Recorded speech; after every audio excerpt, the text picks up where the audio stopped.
नमस्कार दोस्तों, मैं आलोक झा आप सभी का स्वागत करता हूं द बुलियर्स एकेडमी के इस ट्रेनिंग एपिसोड में।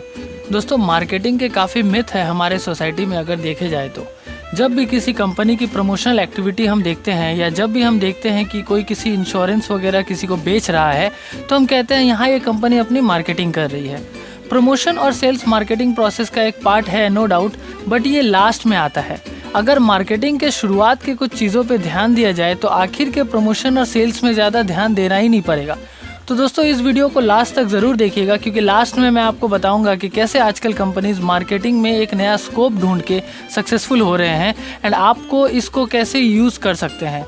एंड हमारे चैनल द बुलियर्स एकेडमी को सब्सक्राइब करना मत भूलिएगा। तो कॉमनली हम मार्केटिंग को जैसा समझते हैं ये उससे काफ़ी अलग है। मार्केटिंग को समझने के दो पर्सपेक्टिव हैं, एक होता है सोशल पर्सपेक्टिव एंड दूसरा होता है ऑर्गेनाइजेशनल पर्सपेक्टिव। आइए पहले सोशल पर्सपेक्टिव को समझते हैं। सोसाइटी के नज़रिए से देखें तो marketing is an exchange of value. दोस्तों, मार्केटिंग के एक बहुत बड़े गुरु फिलिप कोटलर कहते हैं कि marketing is a social process by which individual और group obtain what they need and want through offering and freely exchanging product and service of value with others. यहाँ अगर आप ध्यान से देखेंगे तो कोटलर कहना चाहते हैं कि मार्केटिंग में हमेशा दो इंडिविजुअल या दो ग्रुप्स इन्वॉल्व होंगे। ये तो आप लोगों ने देखा ही होगा कि मार्केट में हमेशा दो ग्रुप होते हैं, एक बायर एंड एक सेलर। दोनों के पास कुछ प्रोडक्ट या सर्विस होनी चाहिए और ऐसी प्रोडक्ट होनी चाहिए जिसकी दूसरी पार्टी वैल्यू करती है, यानी उसके किसी काम की चीज़ है।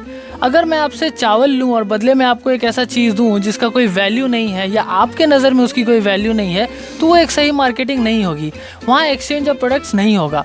हर बिजनेस में देखिए कि हमेशा एक बायर ऐसी प्रोडक्ट खरीदता है जिसकी उसे ज़रूरत रहती है एंड बदले में आजकल पैसा देता है।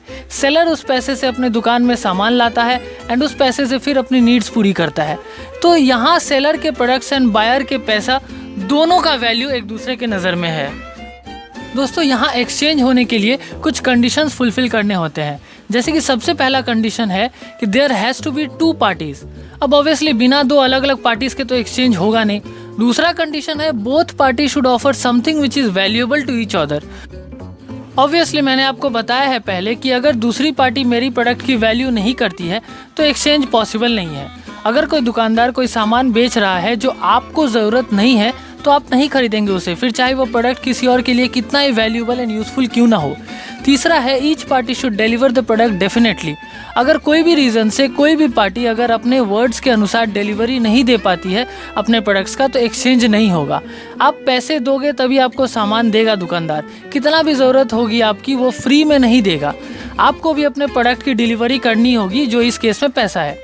एक और कंडीशन होता है, वो ये है कि each party should be free to accept और रिजेक्ट द एक्सचेंज ऑफर।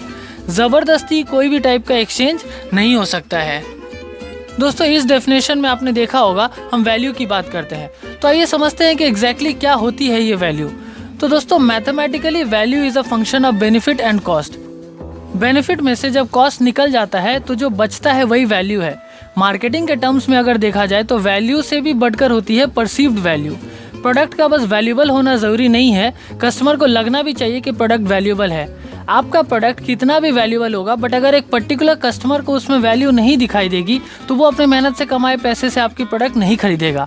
अगर आगे हम बेनिफिट को देखें तो बेनिफिट भी दो टाइप के होते हैं, एक है फंक्शनल बेनिफिट एंड दूसरा है इमोशनल बेनिफिट। जैसे कि कार के एग्जाम्पल से समझते हैं, जब हम एक कार खरीदते हैं तो उसका फंक्शनल बेनिफिट क्या है? एक तो हम उससे ट्रैवल कर सकते हैं, दूसरा एक कार हमेशा बाइक से ज़्यादा सेफ रहता है।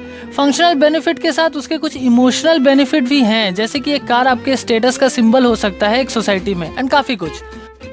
आप कुछ और बेनिफिट्स अगर ऐड करना चाहे तो हमें नीचे कमेंट करके बता सकते हैं। मार्केटिंग करते वक्त आपको ध्यान रखना चाहिए कि आप जिस मार्केट में अपने प्रोडक्ट की मार्केटिंग की सोच रहे हैं उस मार्केट के लोग इमोशनल बेनिफिट पे ज़्यादा ध्यान देते हैं या फंक्शनल बेनिफिट पे। कॉस्ट पे जब हम आते हैं तो वहाँ 4 टाइप के कॉस्ट होते हैं, monetary cost, energy cost, time cost and psychic cost. आइए दोस्तों, इसको एक एग्जांपल से समझते हैं। जब हम रेल टिकट बुक करना होता है तो एक है या तो हम काउंटर से जाके बुक करते हैं या तो IRCTC के वेबसाइट से। जब हम IRCTC से करते हैं तो हमारा टाइम कॉस्ट काफ़ी कम हो जाता है, एनर्जी नहीं लगता है लाइन में लगने का, तो एनर्जी कॉस्ट भी कम हो गया। IRCTC में आपने देखा होगा जनरली अगर आपने पहले बुक किया है तो आपको पैसेंजर्स के नाम एंड उनकी एज की रिकमेंडेशन भी देता है IRCTC। वहाँ आपका साइकिक कॉस्ट सेविंग हुआ। इसके लिए कई बार आपको मॉनिटरी कॉस्ट ज़्यादा देना पड़ता है, जिसके लिए कस्टमर खुशी खुशी देना के लिए राज़ी हो जाता है। तो दोस्तों ध्यान रखिएगा कि value is ratio of benefit and cost.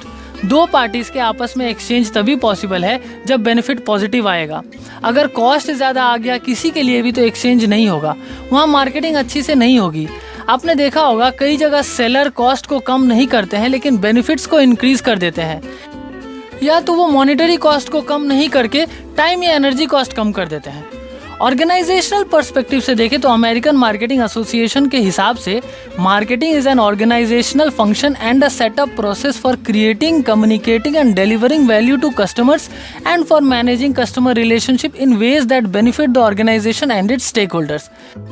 इस डेफिनेशन में भी देखिए वैल्यू की बात हुई है and creating, communicating and delivery तीनों आता है मार्केटिंग में। ज़्यादातर लोग समझते हैं बस कम्युनिकेटिंग ही है मार्केटिंग के अंदर, बट मार्केटिंग एक्चुअली क्रिएशन से ही स्टार्ट हो जाता है।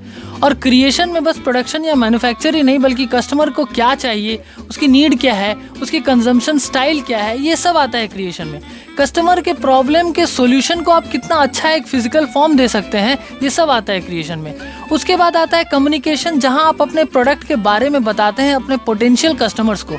उसके बाद डिलीवरी फेज में आपको कस्टमर तक प्रोडक्ट या सर्विस पहुंचाना होता है। दोस्तों आज के टाइम में कम्युनिकेशन एंड डिलीवरी में मार्केटिंग का ज़्यादा स्कोप नहीं रह गया है। आपको क्रिएशन फेज में ही कस्टमर के हिसाब से सोच के प्रोडक्शन करनी पड़ेगी। पिछले डिकेड के कुछ सक्सेसफुल कंपनीज को अगर देखा जाए तो उन्होंने कस्टमर के नीड को समझ के इसी क्रिएशन फेज में ही काम करके नाम एंड पैसा कमाया है। उन्होंने कस्टमर के ऐसे नीड को समझ के प्रोडक्ट बनाया जिसे कस्टमर शायद खुद भी जानता नहीं था। जैसे कि कस्टमर ने कभी नहीं बताया कि आप अमेज़न प्राइम बनाइए, बट जेफ बेजोस ने इस इनविजिबल नीड को समझा एंड प्रोडक्ट बनाया एंड प्रोडक्ट हिट भी हुआ। तो दोस्तों आज हमने एक सिंपल मार्केटिंग सिस्टम समझा जहां एक बायर एंड एक सेलर आपस में एक्सचेंज करते हैं उन प्रोडक्ट्स की जिसकी वो खुद वैल्यू करते हैं। सेलर की प्रोडक्ट की वैल्यू बायर करता है एंड बायर के प्रोडक्ट की वैल्यू सेलर करता है, जो आजकल फिजिकल मनी होता है। अगले वीडियो में हम आपको मार्केटिंग के कुछ कोर कंसेप्ट्स के बारे में बोलेंगे। तो दोस्तों मिलते हैं अगले वीडियो में। धन्यवाद।